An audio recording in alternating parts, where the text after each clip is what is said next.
And this is all Caribbean wealth out of the enslavement of our ancestors. Well, this is how it comes together. 1922, the 6th Earl marries the king's daughter. And so the slavocracy marries now the slave tradeocracy, because the royal family were the slave traders, the heirs were the slave owners, and now the slave traders and the slave owners are joined in holy matrimony. And you see the marriage here, the Earl marries the king's daughter, Princess Mary. They're coming together. And this is why in 1966, two cousins, the Queen and the Earl, are visiting his plantation in Barbados. That is the history behind all of that. It tells you where the buck goes, all the way to the top. But you know, in Durban we took a stance against all of this. We celebrate the legendary Dudley for the work that he did.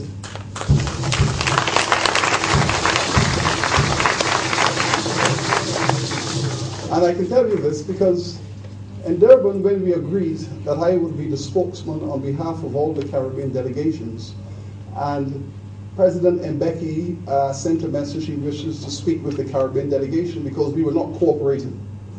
We were not going along with the European Union's position, and we were taking a stance we are not going to sell out our people. The president sent for me.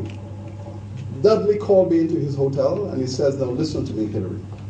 If you go in there and sell out Caribbean peoples, you will be wanted not only in Jamaica and Barbados, but everywhere where there are black people.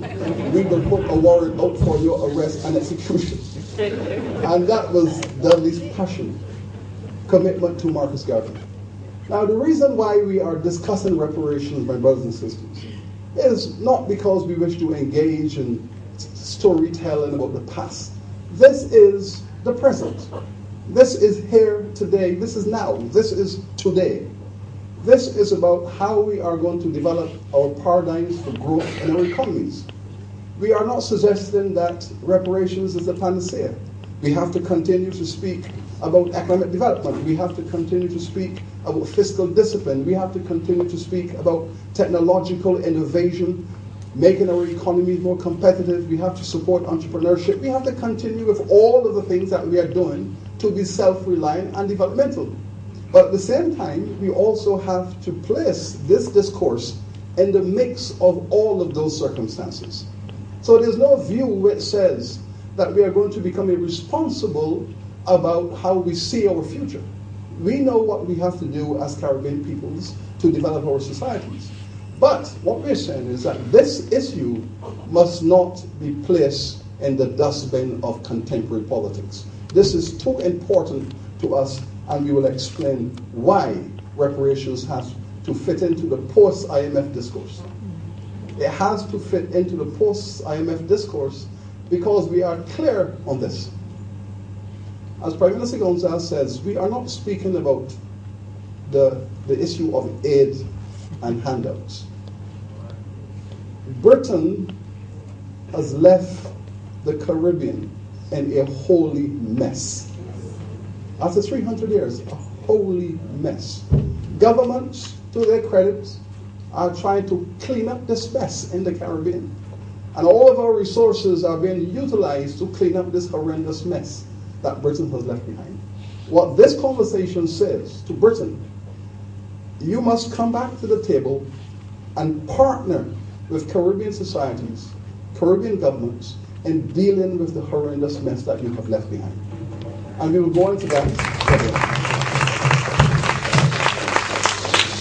Reparations, we know it is about all the things we have said. This is about justice. It's about moral high grounds. It's about reconciliation. It's about love and peace. It's about restoring the human family to a sense of spiritual integration. It is a wound that has to be healed. And this is what reparations speaks about, the future. It is about the future world. This 21st century is going to be a very, very long century. We are at the beginning of it. This issue must be dealt with here and now to prepare ourselves for this century going forward. A crime has been committed. And this is what reparations says. Reparations says a crime has been committed.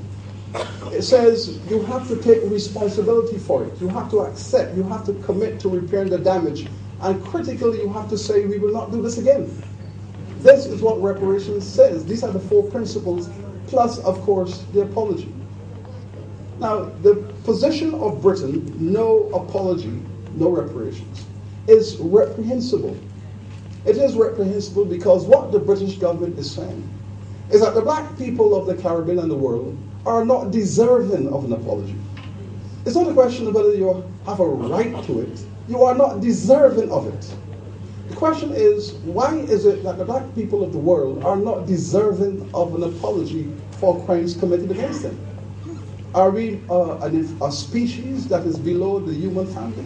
Why are we not entitled to at least the respect of an apology that has been granted to all other peoples who have suffered crimes against them? These are the issues of reparations. And I venture to argue that until this matter is settled, the black people of the Caribbean and beyond are not going to find the moral, spiritual, economic, and cultural energy that they require to go into this century. Because I tell you this, you can bring whichever economic model you wish to formulate with all of the fiscal variables and the financial variables to project the use of resources to build the economies forward. You can project economic growth as far into the future as you wish. Until these cultural, moral, and psychological issues are dealt with, the black people will not find the energy that they need to go forward.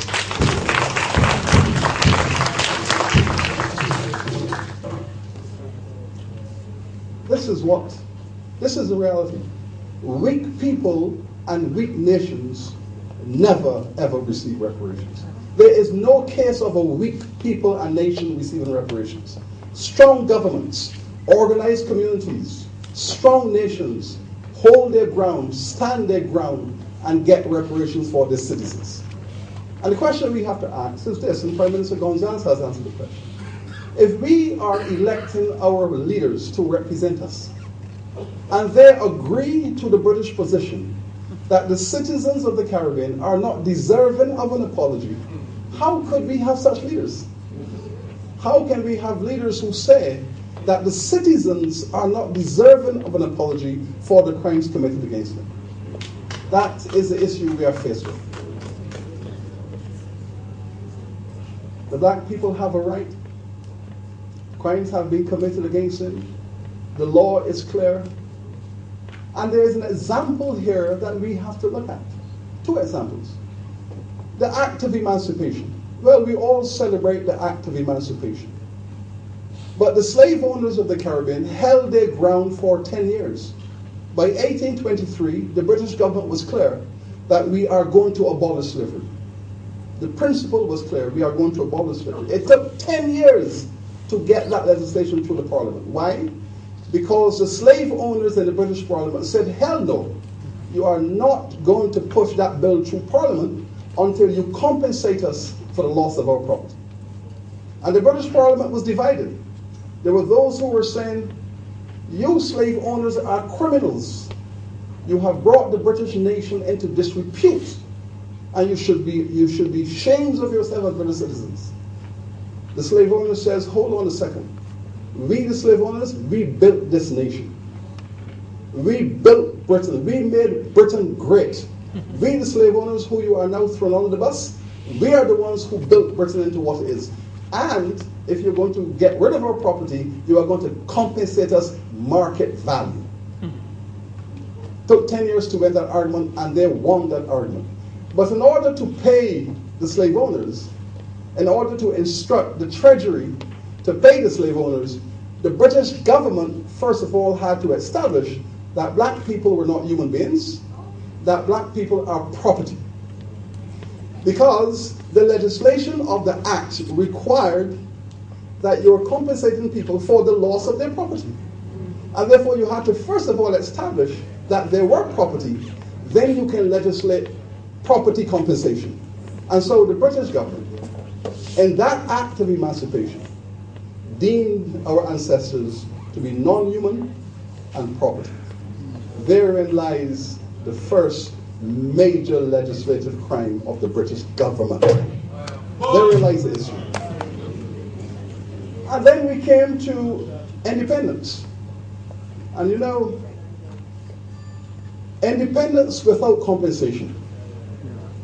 The slave owners said, if you want emancipation, you pay compensation. That was the model. 150 years later, we went into an independence agenda without compensation.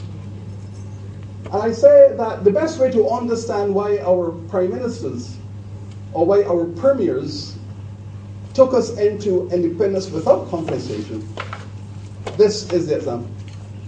It was like walking away from a violent marriage. It's like a woman who says, my husband has been brutalizing me and I want to get away from the tyrant. I just want to get away. I don't want to discuss the property that we have together accumulated. I just want to get away. Okay, she gets away. But then she is dispossessed of her property. She falls into poverty. Her children are disenfranchised. They fall into poverty. He goes and marries another woman, and all of the wealth is transferred to a new family. Now, Britain has now joined the European Union.